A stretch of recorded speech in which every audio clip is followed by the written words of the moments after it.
Hello everyone, welcome back to the B rankers nursing academy. तो आज हम आ गए हैं एक और बहुत बड़ी वैकेंसी के साथ, जो कि आया है नवोदय विद्यालय समिति के अंडर में। तो यहाँ पर भी जो है एक बहुत बड़ी वैकेंसी है नर्सिंग स्टाफ के लिए। जिन स्टूडेंट्स ने भी नर्सिंग की है, अपना कंप्लीट कर लिया है और उनके पास रजिस्ट्रेशन आ गया है और वो एलिजिबल हैं अगर, तो इस वीडियो को स्टार्ट करने से पहले प्लीज़ आप लाइक कर दें और चैनल को सब्सक्राइब कर दें, ताकि जो है वैकेंसी के अपडेट्स आपको बहुत ही जल्दी मिलते रहें। तो यहाँ पर जो हमारी वैकेंसी है that is from Navodaya Vidyalaya समिति। नवोदय विद्यालय के द्वारा ये वैकेंसी रिलीज़ की गई है। ये एक ऑटोनॉमस ऑर्गेनाइजेशन है। जिस तरीके से एम्स है उस तरीके से ये भी एक ऑटोनॉमस ऑर्गेनाइजेशन है। कौन से एरिया में? तो उत्तर प्रदेश, डिस्ट्रिक्ट गौतम बुद्ध नगर, यहाँ पर जो है ये लोकेशन दी गई है। अगर हम बात करें तो रिक्रूटमेंट ड्राइव 2024 की, जैसे कि मैंने आपको बताया था कि 2024 is the year of achieving your dream. जो नर्सिंग ऑफिसर बनने का आपका सपना है वो 2024 में ज़रूर फुलफ़िल होगा, क्योंकि इतनी सारी वैकेंसीज़ आई हैं। बट यहाँ पे नॉन टीचिंग पोस्ट के लिए है recruitment of female staff nurse. एक चीज़ यहाँ पर स्पेसिफाई इन लोगों ने कर दी है कि वैकेंसी जो है वो फीमेल स्टाफ के लिए है। तो recruitment of female staff nurse, assistant sector officer, audit assistant, legal assistant, junior translator, मतलब यहाँ पे कई सारी वैकेंसीज़ हैं। लेकिन हम यहाँ पर सिर्फ बात करेंगे जो कि नर्सिंग की वैकेंसी है, जो कि सिर्फ नर्सिंग ऑफिसर्स की वैकेंसी है। तो Navodaya Vidyalaya Samiti henceforth mention as NVS. Navodaya Vidyalaya Samiti, जिसको हम एनवीएस कहते हैं, एक ऑटोनॉमस ऑर्गेनाइजेशन है जिसने ये वैकेंसी को रिलीज़ की है। पोस्ट अगर हम यहाँ पर देखें तो assistant sector officer, audit assistant, junior translator officer, legal assistant, stenographer, computer operator, junior secretariat, multitasking staff. तो यहाँ पर ये जो वैकेंसी है, काफ़ी सारी वैकेंसीज़ हैं, लेकिन हम बात करेंगे जो कि हमारे काम की है, जो कि नर्सिंग की vacancy, that is female staff nurse. Female staff nurse की यहाँ पर वैकेंसी है। बाकी और कैटरिंग है, जूनियर सेक्रेटरी है, इलेक्ट्रीशियन की वैकेंसी है, प्लम्बर की वैकेंसी है। ये सब हमें लेना देना नहीं है इन सब चीज़ों से। यहाँ पर जो दिया हुआ फीमेल स्टाफ नर्स, जो गौर करने वाली वह बात है, फीमेल स्टाफ नर्स जो है ग्रुप बी के अंदर ये वैकेंसी आएगी। जो ग्रुप बी के अंदर ये कंसिडर किया जाएगा। यहाँ पर अनरिजर्व कैटेगरी के लिए 85 सीट्स हैं, ईडब्ल्यूएस कैटेगरी के लिए 12 सीट्स हैं, ओबीसी कैटेगरीज जो है एनसीएल के अंडर आते हैं उनके लिए 12 सीट्स है, एससी कैटेगरी के लिए 10 सीट्स है, एसटी के लिए 2 सीट्स है। टोटल 121 सीट्स जो हैं यहाँ पर दी गई हैं।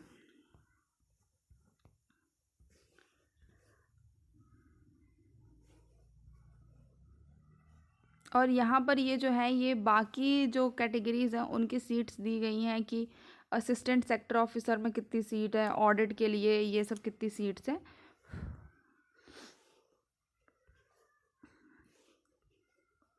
तो अगर आप नर्सिंग के अलावा किसी और भी कैटेगरी में बिलोंग करते हैं तो आप यहाँ पर देख सकते हैं कि अगर आपने जो डिग्री ली है, जो भी आपका काम है, उसके हिसाब से अगर यहाँ पर सीट है तो आप वहाँ पर भी अप्लाई कर सकते हैं।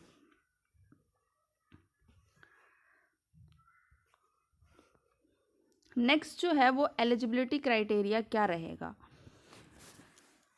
पोस्ट एंड एलिजिबिलिटी क्राइटेरिया जो है, एलिजिबिलिटी क्राइटेरिया क्या रहेगा। Female staff nurse, female staff nurse यानी कि जिस भी स्टूडेंट ने नर्सिंग की है और यहाँ पर सिर्फ फीमेल्स के लिए ही पोस्ट वेकेंट है। पे स्केल जो है लेवल 7 रहेगा। लेवल 7 का जो है वो पे स्केल रहेगा आपका, यानी कि यहाँ पे आप देख सकते हैं 44,900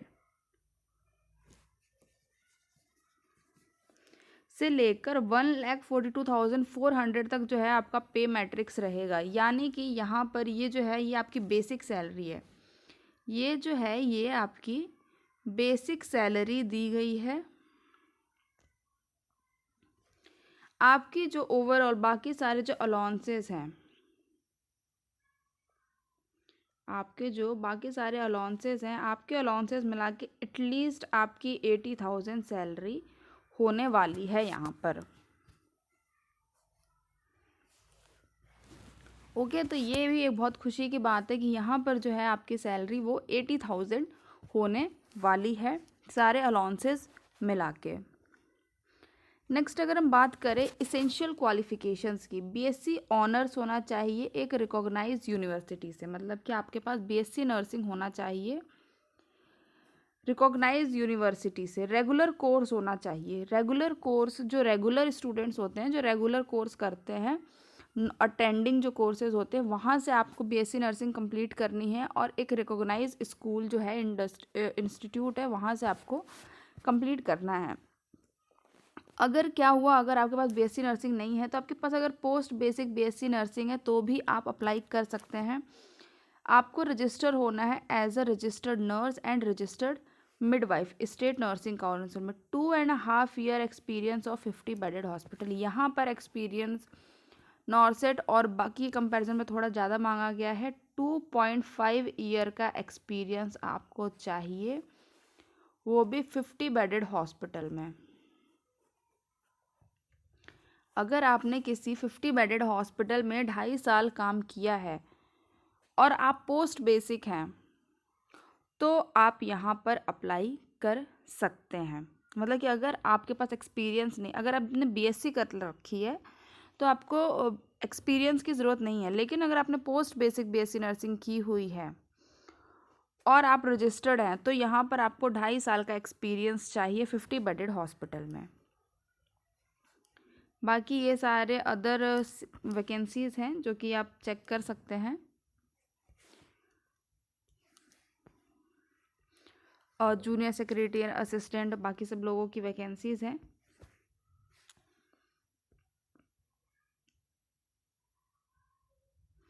और ये सेंटर्स दिए गए हैं, कहाँ कहाँ पर सेंटर हो सकते हैं ये सेंटर्स दिए गए हैं। तो आप जो है अपने नियर बाय एरिया में ही फिल करिएगा ताकि आपको इजी रहेगा।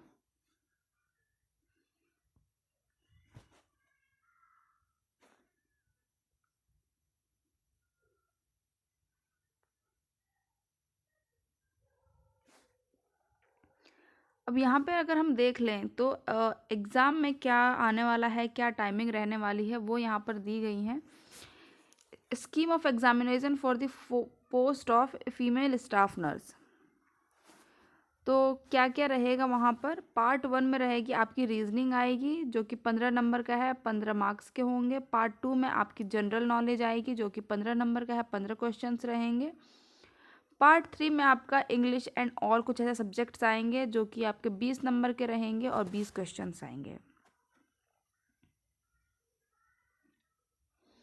टेस्ट जो है ये आपका 2.5 घंटे का टेस्ट होने वाला है जो कि एक बहुत अच्छा टाइम होता है टेस्ट के लिए।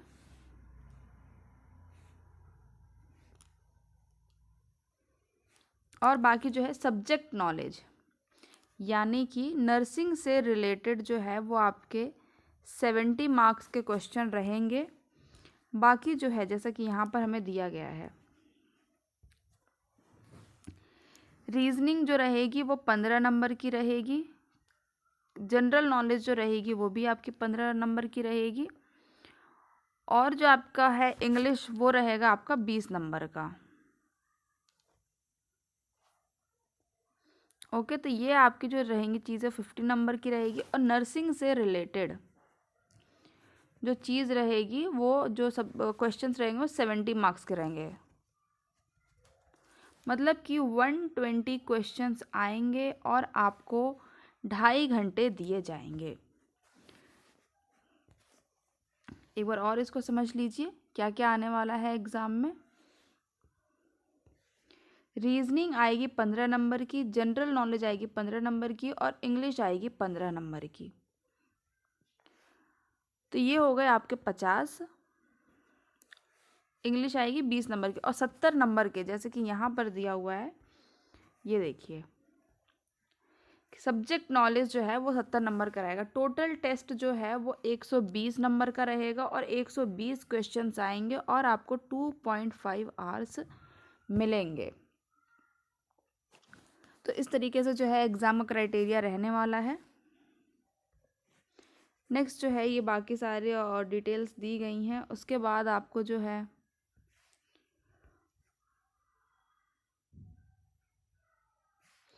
फॉर्म को फिल कर देना है। यहाँ पर दिया गया है कि फॉर्म की फीस कितनी रहने वाली है।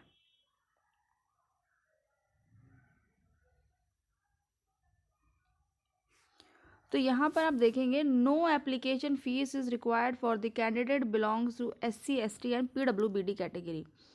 अगर आप SC ST और PWBD कैटेगरी में आते हैं तो यहाँ पर आपको कोई भी फॉर्म की फ़ीस नहीं देनी है, आपको 0 रुपीज़ में फॉर्म को फिल करना है।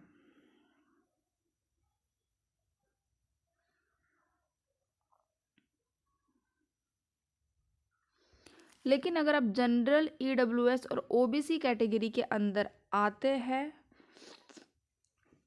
तो आपको एप्लीकेशन फ़ीस देनी है 1000 रुपये, प्रोसेसिंग फ़ीस 500 रुपये, टोटल फ़ीस आपको देना है 1500 रुपये। अगर आप SC ST और PWBD कैटेगरी के अंदर में आते हैं, SC ST and PWBD category के अंदर में आते हैं तो आपको कोई भी एग्ज़ाम के फॉर्म की फ़ीस नहीं देनी है। लेकिन अगर आप जनरल EWS या OBC कैटेगरी के अंदर में आते हैं तो आपको as a female staff nurse की जो पोस्ट है उसके लिए आपको 1000 रुपये फॉर्म की फ़ीस रहेगी, 500 रुपये प्लस आपकी जो है प्रोसेसिंग फ़ीस रहेगी जिसमें आपका रजिस्ट्रेशन एंड ऑल सब कुछ इंक्लूड रहेगा। तो आपको टोटल 1500 रुपये का फॉर्म आपको भरना है यहाँ पर।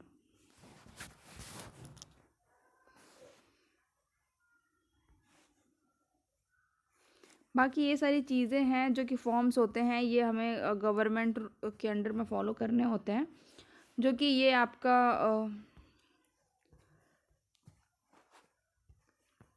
जॉइनिंग एक बार होने के बाद यहाँ पर देखा जाता है। तो यहाँ पर एक बार और 121 पोस्ट आई हैं, फीमेल्स के लिए हैं, फीमेल स्टाफ नर्स के लिए हैं।